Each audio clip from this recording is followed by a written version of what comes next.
Hi, welcome to the SkillSurvey Recruiting for Service Excellent webinar.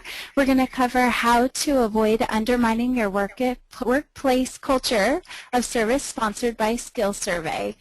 We will be discussing what world-class organizations are doing to recruit their candidates that fit their vision of service excellence. We'll also be looking at the top companies around the world, including Disney, Baptist Healthcare, GlaxoSmithKline, Starbucks, and more. We're going to be discussing the key behaviors recruiters and hiring managers must account for, but often overlook. We're going to be looking for data points that reinforce the importance of behavioral screening and how you can align your recruiting functions with this great data. So let's get to meet our guest of honor, Brian Gilbert. Brian is the Director of Business Development for SkillSurvey and leads the company's outreach efforts in providing educational content and thought leadership to SkillSurvey's alliance partners, group purchasing organizations, and national state professional organizations. Previously, Brian led the development of an online social media community for HR professionals at toolbox.com, bringing together 55,000 professionals who collaborate and share their best practices with their professional peers.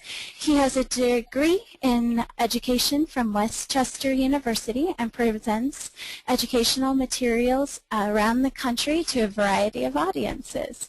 So with that, Brian, feel free to join in. Great. Thank you, Tessa.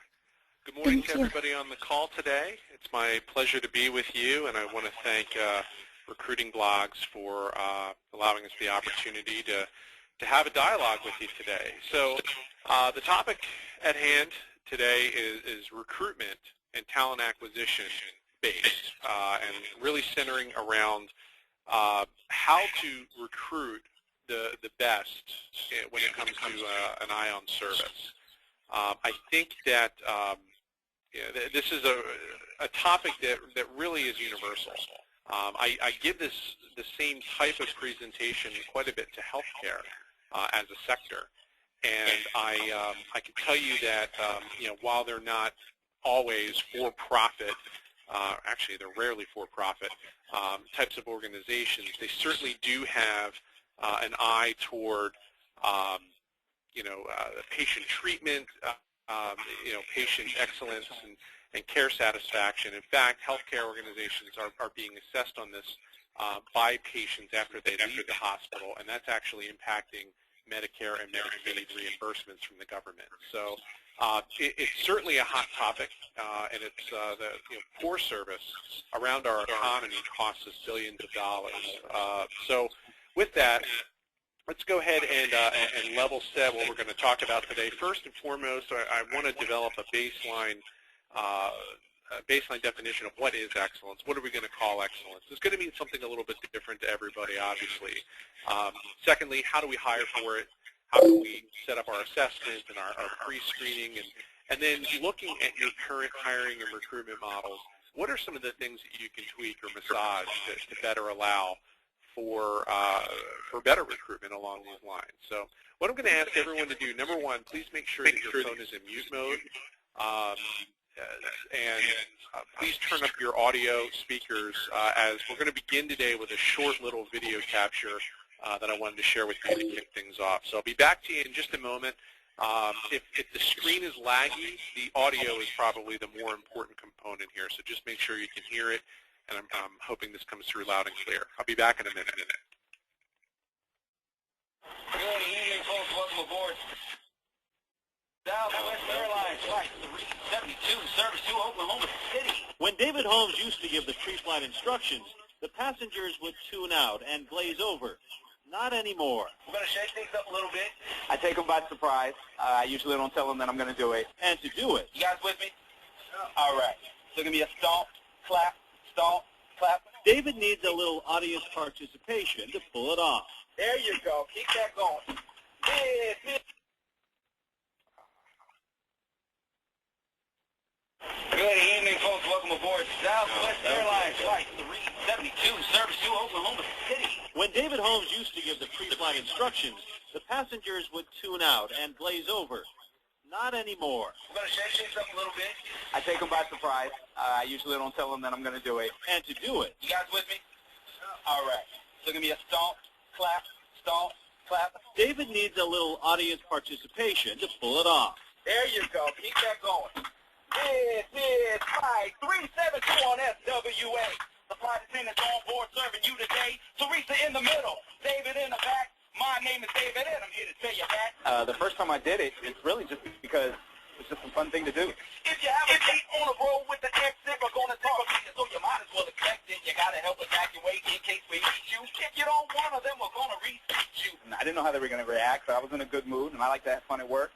But then people started getting off the plane telling me, that's the first time I ever listened to the emergency instructions. Before we leave, our advice is put away your electronic devices. Fasten your seatbelts, then put your trays up, press the button to make the seat back raise up. David was discovered by a passenger who recorded his rap on her cell phone and said she was going to put it on YouTube. And I said, I dare you. And 2 days later, she did it. And 2 days after that, it was already over 2,000 hits at the time. Now David is a YouTube sensation, and he's been doing the rap ever since, to rave reviews.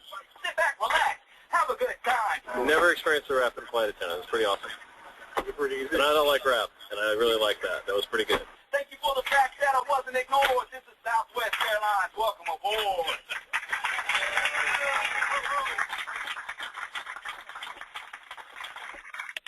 Now, hopefully the audio there wasn't was better than the video. But the one thing, if you were able to catch it, the expressions of the passengers at the front of the cabin were really funny. I think that you had eye rolling, you had heavy sighs, you had what is he doing? As soon as he started up with the stomp and clap stuff, it's really the complete attitude change by the time he got to the end of his pre-flight instructions. Couple facts about David Holmes. He mentioned, it's up above 2,000 hits. He's into the millions of hits at this point. Pages and pages of YouTube videos of this guy. He's even got some imitators out there that have tried to kind of recreate what he's doing. His stock as an employee has shot up so much within Southwest Airlines that the CEO, he's captured the attention of the CEO. The CEO actually invited David to join him in New York City for the annual investor meeting. And you can imagine what that environment might be like. I've never been, obviously, but it's basically a lot of investors and venture capitalists and finance people. It's a fairly tame, button-down audience. And David and the CEO together, in unison, started to rap together about generally accepted accounting principles, or GAAP accounting. A pretty dry topic, something to read at night if you really want to fall asleep, if you suffer from insomnia. But, they completely brought the house down. So I guess the question here is, we define excellence. This is obviously a pretty vanilla definition, but I bring it back to David Holmes. I propose to you, was he hired by Southwest Airlines? Did they see something in him, or did he test out that way pre-hire in terms of assessment? Where he was, that type A, that outgoing, that creative, that much of a bit of a risk taker. That they identified him and said, hey, let's hire that guy? Or is it more, I would actually maybe lean a little bit more toward the cultural side of Southwest Airlines. If you know anything about Southwest Airlines, they're a little different. They're not your grandparents' legacy airline. They're cool, they're hip, they do things a little different, they break conventions in the industry, and they generally are ahead of the curve when it comes to customer focus.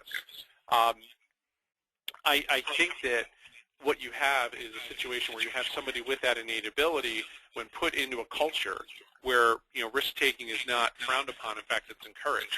Purposeful risk-taking. You can kind of get outside of yourself and stretch a little bit and do something a little bit different or unique, and that's actually that behavior is lauded. So as it relates to service excellence or customer service in your businesses, where's your definition? I mean, this is obviously a bit rhetorical, and it's something that I certainly can't define for you, but it's something that you and your management teams are going to need to go back, to your drawing board and maybe redraw what a definition of excellence looks like. Maybe it's an audit of your last 5 employees of the year, taking a look at, from a behavior standpoint, what makes them unique, what makes them different, or actually, probably more appropriately, what makes those 5 former employees of the year, what makes them the same, what makes them similar, what's the common thread between them. So here's some scary data points here that I just wanted to bring to you in terms of this might not be completely fair, but industry is notorious for bad service. Now, I would also contend that in the financial services sector, there's some top of class players there that I wouldn't say are notorious for bad service. I mean, Amex, American Express is generally at the tip top of the consumer service ratings. For cable and TV, it's generally Verizon. For wireless, it's generally Verizon, and actually one of the small upstarts now, and actually their name is escaping me. It'll come to me in a moment. There are standouts in each of these sectors, but if you look at the global loss of revenue, $44 billion in terms of financial loss just due to bad service. 60% of calls into banks fail to reach the right party the first time around. I've experienced that, and I'm sure many of you on the call today have as well. It's completely frustrating. We're actually going to look at the financial sector a little bit closer later in the call because, there is it's so competitive. If you look at retail, neighborhood retail banking, it's changed quite a bit. So, yeah, these are scary data points, but they're real. I mean, this is the reality that we face. We also know that maybe it's on the bright side. 86% of consumers are going to pay more for better customer service. If you look at just the U.S. number alone, $83 billion, vanishes from the U.S. economy due to poor customer service. The percent of 82% of American consumers who say that they stopped doing business with a company because of a poor customer service experience. I can tell you, I once got charged. I really got gouged at a gas pump. This is when I was in college, and I was filling up, and I meant to put in only $5. Remember when $5 could actually almost fill your tank? And I went to put in $5 of gas because I had $5, and then I had toll money to get back home over the toll bridge, and that was it. And for some reason, the little clicker didn't. I told the gas station attendant, it was actually in the state of New Jersey where they pump your gas for you. I told him to stop at $5, and he didn't, and he filled me up, and it was $11. I didn't have $11. And it's so funny, I can't believe to hear myself say it was $11 to fill a tank of gas. Those days are long gone, but they were giving me a hard time, and I only had a $5 bill to give him. And he took the license plate number down. He said I had to come back. I mean, it was his mistake. And I didn't get gas from that chain franchise for about 10 years after that. I went out of my way to make sure I filled up at another franchise, another logo, if you will. And I'm sure many of you have similar experiences, just out of pure, I don't want to use the word spite, but just on principle. I'm not going to do business with you guys again because of that. So when we talk about company culture, and I think that there's obviously a very fertile market out there for culture transformation. There's authors and consultants and specialists and thought leaders and bloggers and such that all talk about how to get your organization to the next level, how to change your organizational culture. We now have organizational development degrees that are a few years ago those were very rare. and more like an upstart, but now it's commonplace. And this is a big space. And if you joined the call today thinking we're going to talk about how to change your culture, that's actually not what we're going to talk about. What we're going to talk about is figuring out what that culture is, or what it's aiming to be, and then how to recruit employees along those lines. Because if you look at, these are just 8 images that I grabbed from Google Images. I just Googled culture change, and these are the first 8 graphics that came up. And they're all eerily similar to one another. If you look, you have the spokes of the wheel around the outside. You have in the center the actual culture that's changing, and then you have all the spoke components around the outside. In terms of building a cultural audit, top-down leadership, bottom-up buy-in. You have the personnel changes that inevitably are a part of this as well. But the one part that's really left out of the conversation too often is, what about, from a talent acquisition standpoint, what about, plugging employees and new hires into this system? Are they congruent with this culture, this mythical culture that you're trying to aspire to?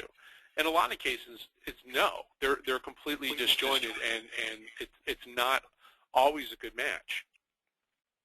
So let's talk from let's kind of bring this down to the candidate and the employee level in terms of motivation, because I think motivation is something that really gets to the heart of why people show up and what attitude they have when they show up every day. I love sarcasm, so if you read the caption on this image here, hopefully that the sarcastic nature of this is hitting you full frontal here. But in terms of where we get our motivation from, it's that gray squishy thing in between your ears. And generally, when we talk about brain physiology and as it relates to psychology, it's widely held at this point that the left brain, the left hemisphere of your brain, is going to house the more technical operations of thought, things like mathematics, logic, factual recall, analysis. Those are the operations that are going to really reside on the left hemisphere of your brain. Now on the right side, you have everything that, if it requires just a slight little smidgen of creativity, we talk about emotional intelligence being a right-brained type of enterprise. Philosophy, belief structures, feelings, those are all going to be right brain based. And motivation actually has a bit to play with this. And there's an example that talks about this. And I'm going to actually, I want to definitely credit one of my favorite authors for showing this to me. His name is Daniel Pink. And if you attended the SHRM National Conference just a couple of weeks back, hopefully you got a chance to see Dan talk. Oh, wow, hold on one second. I just ended. Just indulge me for 1 sec. I'll get back to where I was. Sorry about that. All right, here we go. So this is a psychological exercise. This really originates back to the 1940s. And if you've ever seen Daniel Pink talk, he gave a talk at a TED conference a few years back, and he uses this as an illustration, just in terms of the disconnect between what science knows and what business does and continues to do. And this actually illustrates a very tangible example of functional fixedness, or in other words, how sometimes created financial incentives can cloud the way that we think. And here's why. This candle problem, you're the test subject, and you're brought into a room and you're shown that what's on the screen right now. You have some thumbtacks, a candle, and a book of matches. And you are now given the opportunity to solve this problem. And the problem is this. You need to stick the candle, affix the candle to the wall, and light it without the wax dripping on the table. All right, so you have these 3 components to play with. Now that's the test. Now with a separate subgroup of our audience, a lot of times when I give this talk live, we'll just do left side of the audience, right side of the audience, and the left side of the audience is simply solving the problem for the glory of solving the problem first and being the first across the finish line. The other side of the audience, you guys, depending on how fast you solve it, have the opportunity to earn a little bit of cash, a little bit of spending money here. So if you solve this problem in under 20 seconds, you're going to get $10,000. If you solve it even faster than that, you're going to get more money. So there's increasing financial incentives for performance here. All right. So again, drawing this back to a workplace example, the better job you do, we're going to pay you more. All right.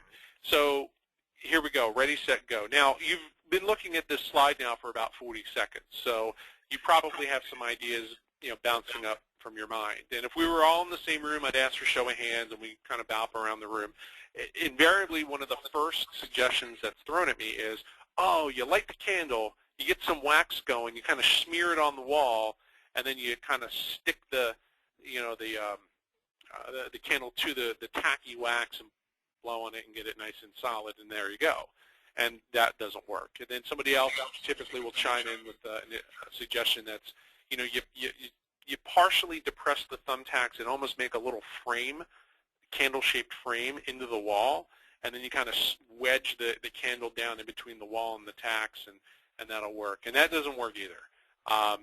We tried it. And what does work, this is generally the agreed-upon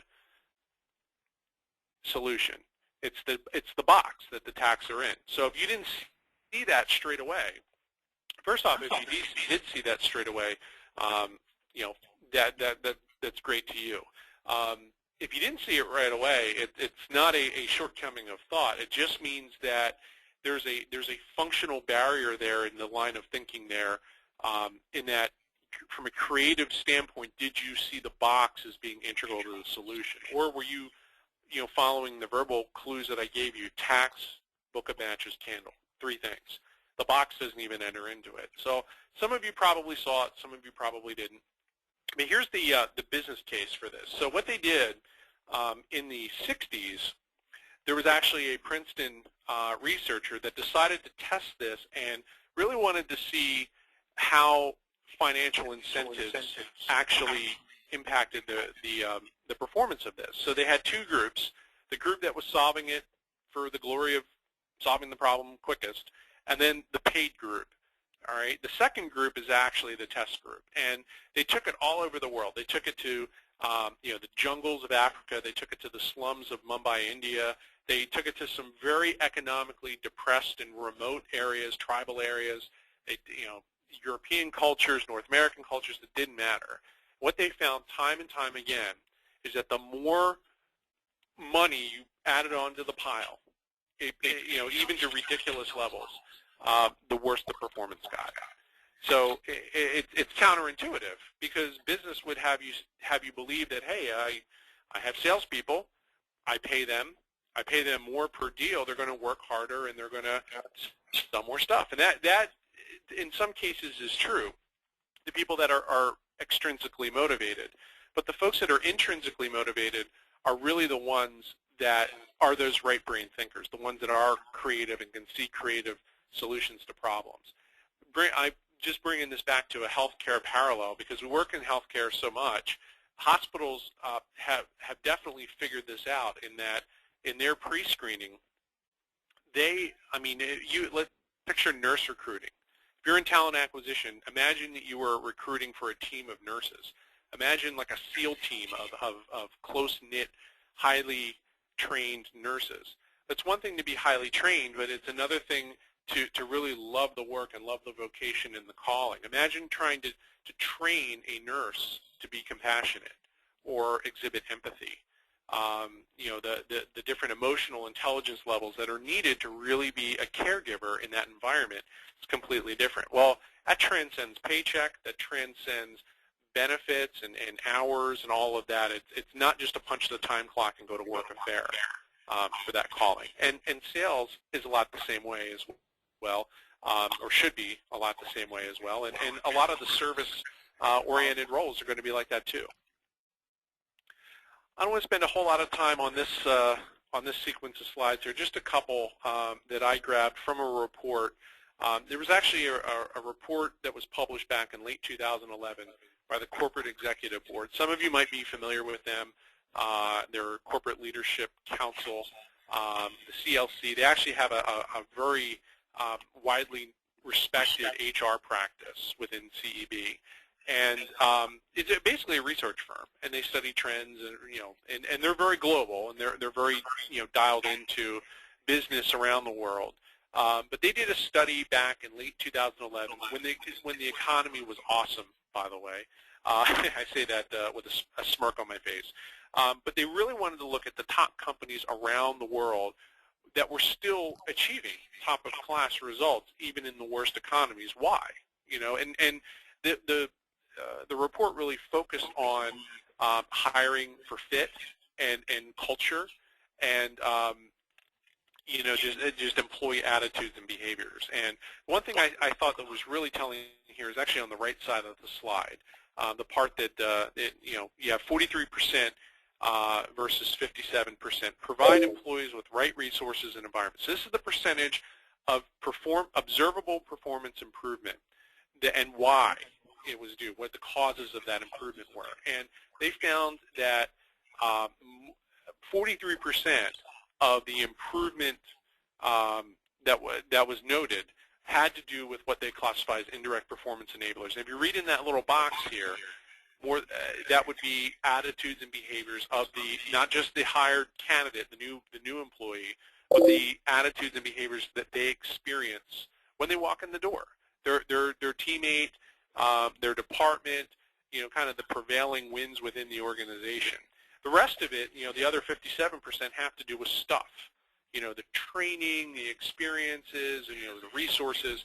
But I'm shocked when I read that. I had no idea attitudes and behaviors would be worth that much.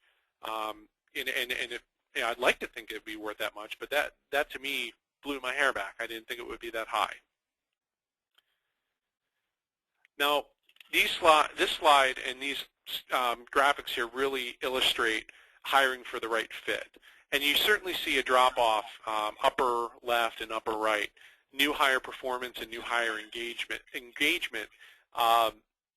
To the left, it's when hiring managers who are confident that they made the right decision, and hiring managers that are not confident they made the right decision in hiring that candidate. And that's obviously very logical. Same thing goes with the new hire engagement. New hire walks in, first thing in the, getting ready to start a brand new job. They walk in the door, they're feeling great. They got the world on the string. And within the first short interval of time, that confidence either sticks around or it wanes, and it kind of falls by the wayside. And you can see there's certainly a drop off when they lack that confidence, based on again from the last slide, the attitudes and behaviors of the workplace. The new hire intent to stay dramatically drops for new hires that are not confident. Again, probably reaffirming things we know, but it certainly does shine a light on the attitudes and behaviors from these workplaces. Now, we talked a little bit about banking in the financial sector earlier on, and this is some research from the Technical Assistance Research Program. This really speaks to how thin the margins are sometimes in retail banking.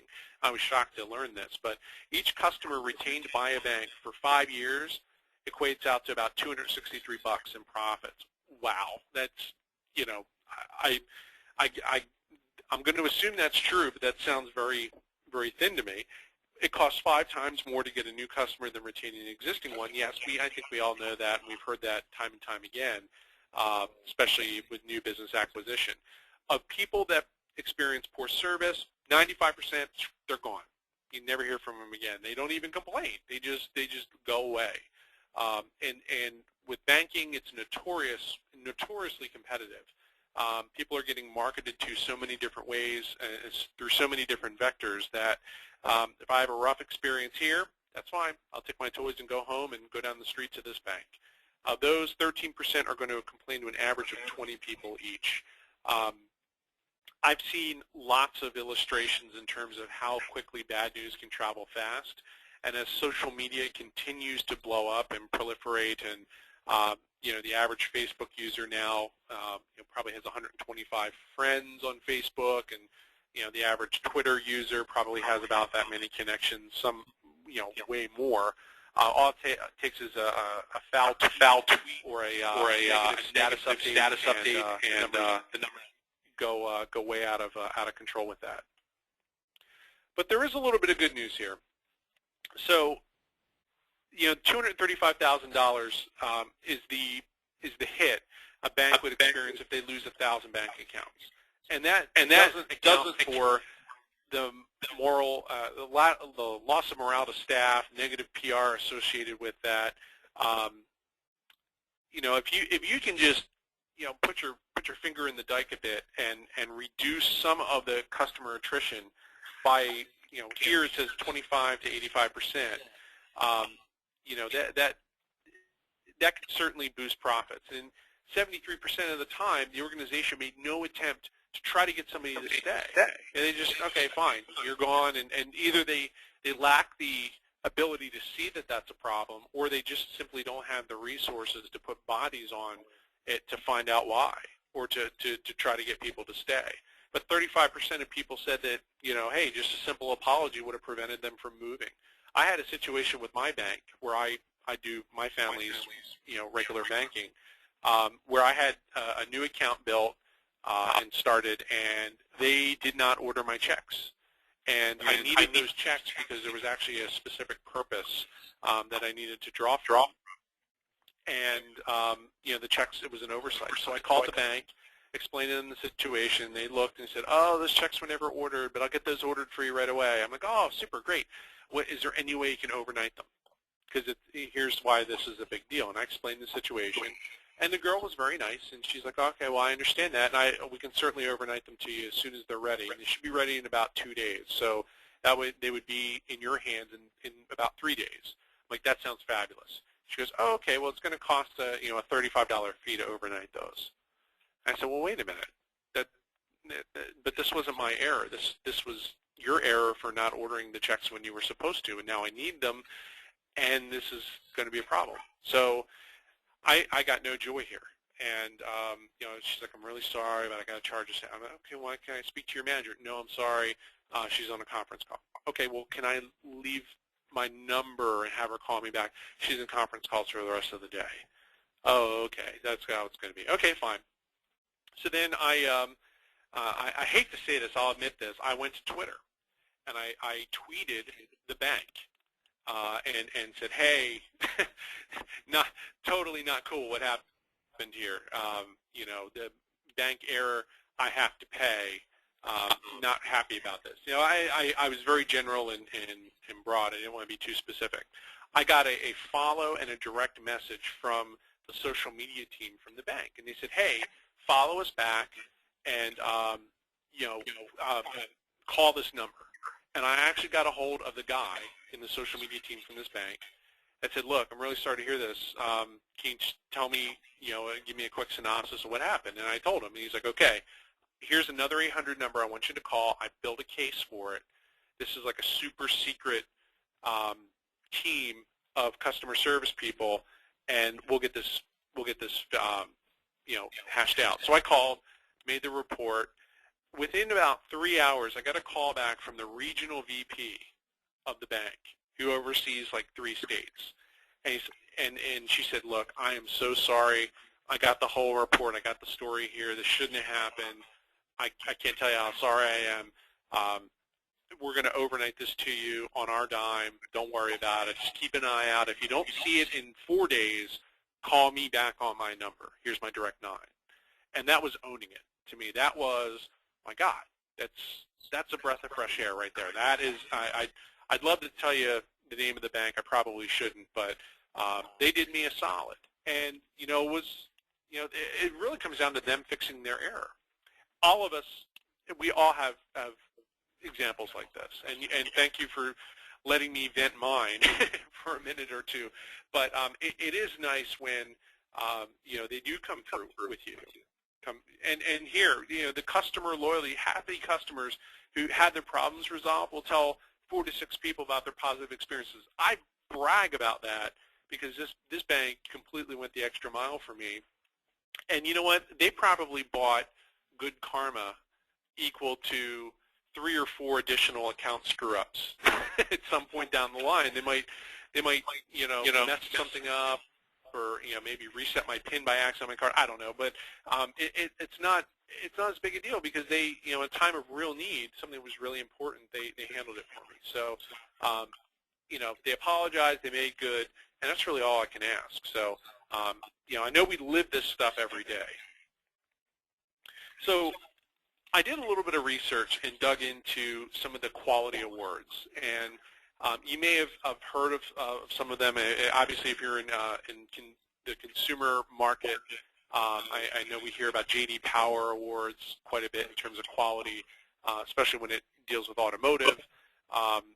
There was a study published by the European Foundation for Quality Management, and they looked at a variety of different award-winning organizations, and 24 of them were from the U.S., but this was really a global examination.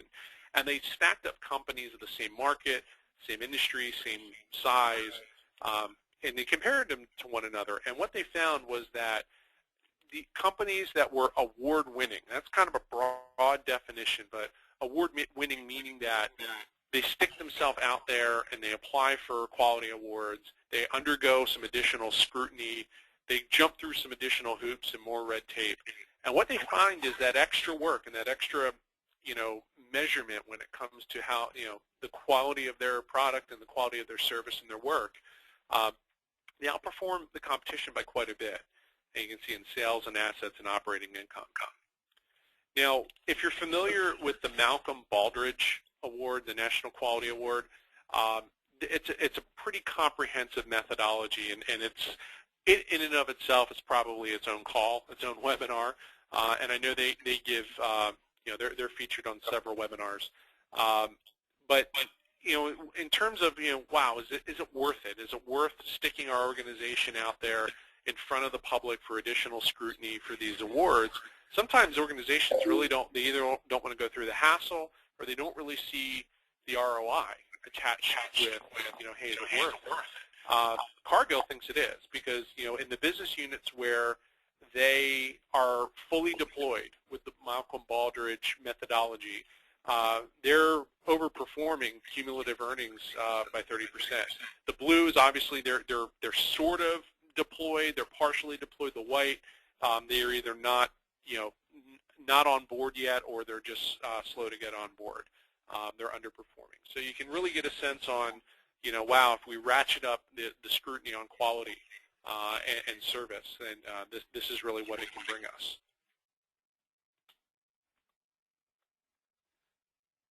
So here's there's one more, just want to go back to this slide one more time. There's one more example of ROI evidence, and I wanted to point out there was a study done in 2011 by the National Institute for Standards and Technology, and what they did was this was somewhat controversial because the numbers came back so out of the universe, but it measured the Baldrige methodology and the effectiveness of the award. And what they found is that companies, as they spent money in these programs, they invested in their infrastructure and in their people. It measured, what does the ROI look like? And this study actually, again, not everyone agrees with it, but even if this is partially right, 820 to 1 was the ratio. So for every dollar you spend in the quality endeavor of Baldrige, and this is just one quality award, you get $820 back. And that includes things like, cost savings across the enterprise, gains for customer satisfaction. There's a variety of different things. Now, some of these, again, you're extrapolating out to the, the nth degree. But like I said, even if that's partially right, 820 to 1, that's pretty compelling. So I think when we think about a brand where service is their brand, even if you're not a coffee person per se, you can't really argue with Starbucks. The quotation I grabbed here, I wasn't able to actually put a name. I'd love to know who actually said this, but this was a senior talent acquisition professional within Starbucks. We want passionate people who love coffee, looking for a diverse workforce. But the last sentence, we want people who enjoy what they're doing and for whom work is an extension of themselves. So when you read all that, and you really take stock and think, wow, they really want coffee nerds. Yeah, it's really what they want. It's not just, people looking for a part-time job. They really want people that are on board with the, the art of creating these very extravagant drinks. And 86%, think back to one of my early slides, 86% of consumers will gladly pay more for better service. Well, Starbucks is an example of that. Is Starbucks coffee that much better than what you can get at the local, the local gas and sip down the street? I mean, in my area, I'm in the Philadelphia area, we have Wawa, we have 7-Eleven, and we have different, places where I can go get coffee. Even McDonald's coffee is pretty darn good. But this is an experience. And when you look at their talent acquisition strategy, it's very behavioral based. And the reason I know this, A, I've interviewed several people that work there or have worked there. And B, there's a wonderful website. If you really want to learn, it's a great resource. If you really want to learn what other companies are doing or what's going on inside of an organization that you're not a part of, go to glassdoor.com. What I learned there completely corroborated with some of my on-site research with Starbucks, and it's very behavioral based. And I think for them it has to be, because A, it agrees with, this quote is a perfect example of that, but they have 55,000 locations across the world. They're all over the place. They're hiring upwards of 12,000 baristas a quarter. It's a massive undertaking in terms of talent acquisition, and it's very, it's not an easy job to screen for. If you think about it, it's a physically taxing job, and I don't want to over glorify a barista, but if you think about it, they're moving at the speed of sound all day long. They work with a very demanding clientele who is overpaying for their cup of coffee. They expect a certain level of service, and the detail. Just the detail of the drink itself, in terms of some of these very extravagant drinks. Look at the syrups here in this photo image. If you mess up somebody's coffee, you're going to hear about it, especially at a place like Starbucks. So, they're definitely heavied up, as I call it. They're heavy in behavioral-based screening. Their interviews are behavioral-based 101. They're not talking so much. They're not asking a candidate about, tell me about your qualifications, tell me about this. It's open-ended, and it's stuff you really can't fake real well. Tell me about a time. Here's an example of a question I read. Tell me about a time where you had to provide world-class service to a customer that completely didn't deserve it, i.e., they were cranky, they were rude, they were obnoxious. How'd you handle that? And tell me a story. And that is a great strategy and a great tactic to use. One of the examples that I came across, in terms of turning around the culture and using talent acquisition as a focus, is the Baptist Healthcare Journey to Excellence. This is a story back in the 90s. If you're in healthcare, you probably remember this. If you weren't in healthcare or aren't in healthcare, the 90s were really known as a time of merger mania. You had a lot of smaller health systems being gobbled up by smaller hospitals being gobbled up by large health systems. Everything was in a state of flux. A lot of people were working but not sure how much longer they were going to have that job. Management was changing left and right. It was a very turbulent time. And Baptist Healthcare, small hospital, their patient satisfaction scores were absolutely in the toilet. I think they were in like the 17th percentile. And they set a goal. The management team got together. They actually read the book Good to Great by Jim Collins. And together they decided that they were going to make a cultural transformation.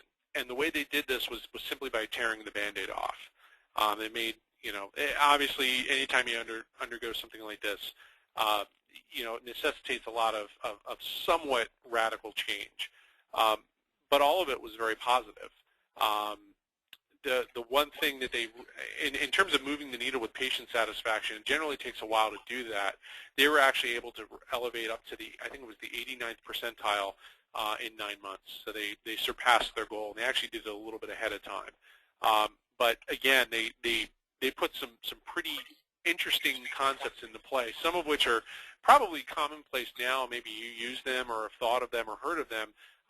They actually got their employees, their frontline employees, directly into the role, into the game of participating in this cultural change, even when it comes down to interviewing and candidate screening. For instance, every applicant applying to work at Baptist Healthcare actually had to sign off on their employee code as a condition of application. They put a peer interviewing process into play where they could take a few workshops to become approved as peer interviewers, meaning that they potentially had the ability to screen their coworkers or their future boss. Interesting role, and an interesting thing to empower employees, put them up front, especially when it comes to from a cultural standpoint. This is who we are. This is what we believe. This is why this organization is special. So some pretty interesting things that I grabbed from this book. It's a short read. If you are in healthcare, it's probably worth grabbing a copy of this and shooting through it. Like I said, it's quick, but it's got some great stories in it. I wanted to just give you a quick example on a pre-hire workflow and how a small tweak to the pre-hire process, the screening process, can really pay dividends. Here's an example. GlaxoSmithKline, this was actually profiled in that same corporate executive board report that I referred to earlier. So GlaxoSmithKline, this workflow is pretty standard. Candidate application, phone screen, interview, job offer, and then the reference check generally happens as a condition of the job offer. What was happening was GlaxoSmithKline was doing the telephonic, typical garden variety reference checks. The phone calls. They weren't learning a whole lot. They weren't getting a whole lot of information. Well, GlaxoSmithKline migrated to an online reference check solution, in which the references are asked online to participate in a short survey on their experiences based working with the candidate. So the candidate selects they're emailed a link, candidate follows the link, they put their references into the platform. The software platform then emails the references as if it's coming from the candidate. Hey, we worked together, would you do me a favor, would you complete the short survey on the time we spent together? By the way, I've released you from liability, so I won't sue you, and also it's anonymous, so I won't know what you say. And what they found was they were getting all kinds of incredible information as a result. So they were doing it at the end of the workflow, and what they found was, wow, this is great. We're getting all this great information, but we've already made job offers, and 10 to 12% of the time we're getting information where we want to pause and maybe not make that job offer. So what they were doing was they decided to move the reference check back before the interview.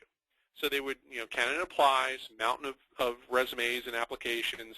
There's phone screening step to whittle it down a little bit. And then the most highly qualified applicants were given the reference check at this point. And then the hiring manager interviews were now guided by this 360 feedback coming from former managers, former coworkers. And actually, if you think about it, it makes sense. These are the people that have worked with this individual, this candidate before. The hiring manager obviously would like to know what their former managers think, what their former coworkers think. So it really helped up the entire effectiveness of their workflow. Didn't slow anything down.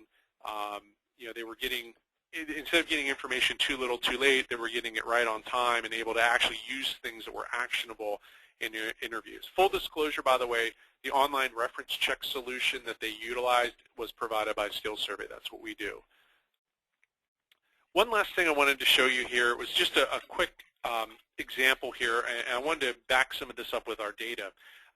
We did a comparative study of Fortune 500 companies and their mission and value statements as it pertains to service and quality. So we did a random sampling of the Fortune 500. We visited their websites. We looked at these statements that are actually out there in front of the public. We actually, captured the text, ran it through a word analyzer platform that counts word usage, it counts context, and this is kind of a tag cloud representing what some of that data looked like. Not all of these obviously are behaviors, but what we wanted to do was boil this down into a small handful of the most important behavioral themes, the most important behaviors that a candidate ought to possess, in order to be successful on a wide level of businesses. So what we came up with, the data really led us to 4 behavioral themes, and it's these 4: individual responsibility, commitment, and this is sort of a 3-in-1 here, anything having to do with ethics, integrity, or honesty. It's kind of a triple threat there. And then team or teamwork, of being like a team. So these are the 4 that far and away, like we could have drawn a line at 2 or 3 or 4, but there was a huge gap below these 4. There was so much of a,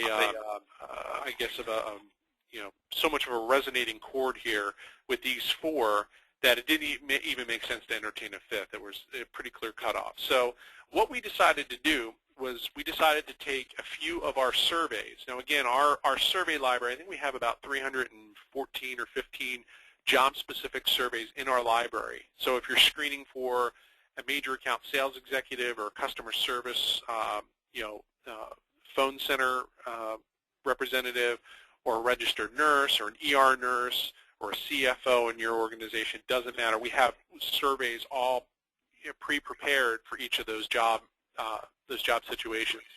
So administrative professionals, it's a pretty common one. We see quite a lot of use of. We did a recent sample, and we found about 10% of the time candidates are going to score weak against those 4 behavioral themes. All right, so it means 90% of the time you sit in front of them, you're kind of reading them through the interview. You like them, well, guess what? Their references would agree with you. But 10% of the time, their references are going to feed back information having to do with commitment or ethics, honesty, teamwork, and something doesn't jive with what they're telling you. Customer service, call center, phone, again, about the same thing. About 10% of candidates are going to score weak against those behavioral themes. And those are 4. I think you would agree that if you were sitting in front of a candidate and you knew that they were weak in any one of those 4, let alone all 4, it would probably give you reason to pause. An operations professional, that's version 2. We have a couple versions of some of our surveys. 11% of those candidates are going to score weak in those behavioral themes. And again, this is direct feedback from references. IT professional, every organization or every enterprise, even small businesses, are going to have somebody working in IT. They're not just the nice folks that come fix your computer when it's broken. They're generally developing product. They've got a lot of different shades to their job, and they have to be able to work with people. They have to be able to to function as an important part of the team. Well, about 10% of the time, they're going to score weak in these 4 behavioral themes. So let me go ahead and summarize. I want to leave just a little bit of time here for Q&A if we have some. I think these are pretty standard and straightforward. Again, one of the first things I would do, we go back to the very beginning of our hour here, go back to your statements of customer excellence, of service excellence, your mission, your values, and figure out some ways that you can base those evaluations on those behaviors, on those qualities. What do you really value? What is really important? And are you screening for those? I think you're going to find that a lot of times they're not completely in agreement with the mission of the organization. It's natural. They probably weren't built at the same time. I know behavioral-based screening tends to ebb and flow a little bit. It kind of comes into vogue and kind of goes out again. I think we're definitely in a time right now, especially given the workforce and the fact that a large amount of our workforce has sort of turned over in the last few years, that shifting to a behavioral-based system is probably a good idea, or at least worthwhile to consider. I think the questions, in behavioral evaluation, your hiring process, continue to do that. See if there are ways that you can build some questioning in terms of your interview process. If you're able to get feedback and take advantage of steps of automation, maybe it's not a reference check, maybe it's some sort of a candidate assessment. If you can do those earlier, the process could allow for some earlier data to come back. use those to drive interviews. Any kind of a shift that you make in your strategy, any kind of change to your workflow, obviously you're going to need to notify everybody involved and get their buy-in. You're obviously going to continue to measure your success and certainly brag about it. If you have the ability to move the needle and, hey, we avoided 5 bad hires this last month, certainly something you can point to. Just a little bit of parting words about us at SkillSurvey. We've been around since 2002, providing reference assessment solutions. This is actually something that we invented. You probably are, if you're hearing about online reference checking for the first time, you're probably saying, wow, I didn't even realize that was a thing. But it's been for quite a while. Give you an idea of scale, we ran almost 41,000 candidates through our system back in May. And if you can certainly see year-over-year growth in terms of candidates using the system and our customer base continuing to grow. So we have up over 750 customers at this point, 314 surveys in our inventory. They're very granular. They're very job-specific. Obviously, the behavioral skill sets for each of these different roles, like IT and sales and retail and customer service, education, they're all different. Our IO psychology team has really put the time and the heavy work into researching all that. So a few of our sample clients, obviously some household names you're probably familiar with. And I'm not sure if we have any questions that have come in, Tessa, but I'll go ahead and hand this back to you and see if there's anything I might be able to answer here as we end. Wonderful. Thank you so much, Brian. That was very informative. As a reminder, everyone on the webinar this afternoon will receive a link by email with the recording of today's session, as well as a link to download the entire presentation. We did get great questions, so we'll just jump into the Q&A session. How do you sell this information to upper management as a needed value for the recruiting organization? That's an interesting question. I think it's somewhat different for every organization.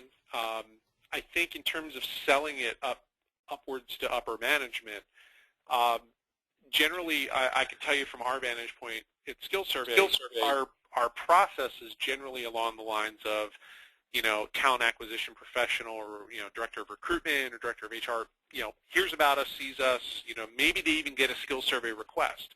Maybe there's a former employee that moves on and they're sent an email that says, hey, we work together, would you mind being my reference? Again, it's a personal reference. It's not a corporate, company A to company B reference. This is me as an individual, having worked with you as an individual, would you mind being my reference? And it's all done, with waived liability on everyone's part. No one's going to get sued. The companies involved are not going to get sued. And it's a very easy process. So generally what we do after we kind of do that cursory education on what it is and how it works, we do a pilot. And we actually will go through a couple, maybe 2-3 months of just running candidates through the platform. And then we're actually able to draw and look at data. And it's not at all uncommon in the course of 3 months to be able to look back at your dashboard data and say, hey, you can see here there are certain instances, whether they're anecdotal or it's, hey, we didn't hire this person because they're a nightmare based on what the references told us, and not just one reference, but multiple references. So it's generally pretty easy to go up to senior management with hard data. Say, hey, we avoided 3 bad hires this quarter having to do with this. And it's very, generally that's compelling stuff. So I hope that answered the question. I think so. I think that it sounds like an easy sell. Do you offer a visual-based survey product to help us identify skills? This was in relation to the candle slide you were covering. No. Right now, our focus is really strictly on, like we're asked all the time, hey, you do surveys. Do you do workplace surveys? So I can kind of canvass my employees to find out, hey, what are they thinking? What are the prevailing, points of view from the employee populace? There are firms that do a great job at that. That's really not what we do. And actually, we get confused a bit. Our name doesn't really help us. SkillSurvey. Oh, you must do hard skill competencies, screening, and that's actually not what we do at all. We're more on the soft skill behavioral standpoint side of things. So I don't think that would be a specific area we might be able to help in, unfortunately. Gotcha. Okay. And do you find that monetary rewards inhibit creativity?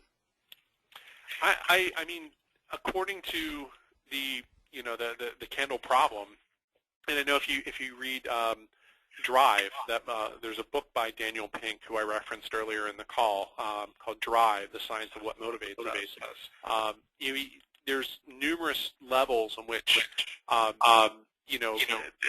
the way we think and the way we behave from a psychological standpoint completely disconnects with business. And I think incentives and compensation structures are a big part of that as well. You pay sometimes, there's no more frustrating feeling than having to produce something of creative, some sort of creative content on a deadline when you're being paid to do it. Like if you're an author and you're writing on an advance and you have a deadline to get you a draft to a publisher and it's not done, I mean, that's maddening. I've numerous friends that are in music, and when they have to produce cuts on an album, or they have to create some sort of work and get it in front of a jury board in terms of working on their masters and performance. To do these things on a tight timeline is very, very frustrating. So I definitely think that incentives, depending on the type of work that's being done. I mean, we're not just stamping metal anymore. We're not. It's not all tab A and the slot B stuff that we do.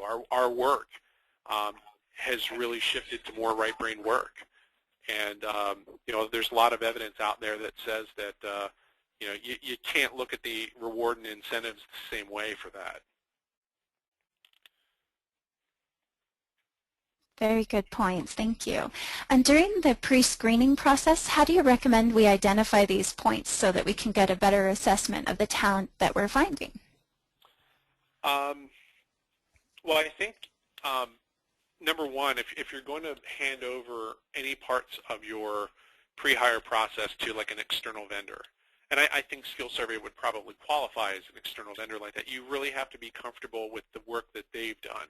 So any vendor worth their salt really ought to be able to slide across the table to you reams and reams of reports and data in that, we've invested the time. We can tell you that our 314 surveys are job specific, and here's how we know that. And this is how we measure them. These are the best practices we've used. Here's some data from other clients and other customers that we work with, and we don't create any kind of adverse impact or anything from a compliance standpoint that would be risky. These are all the questions that really need to be answered before you just buy a solution off the shelf. I mean, you really have to make sure it's right for you. And most vendors will come equipped with either they'll have their ducks in order in terms of the data that they're able to they have to be able to put up or shut up. So and you have to be comfortable with that. Wonderful. Thank you so much for taking the time to do a Q&A with us. And again, all of our attendees will receive an email with information about today's webinar, so keep an eye out for that. Again, I want to say thanks to Brian. You did a wonderful job. And we want to say thanks to SkillSurvey for sponsoring this webinar. And of course, thanks to our webinar attendees as well. We look forward to seeing you on future webinars. Have a great afternoon.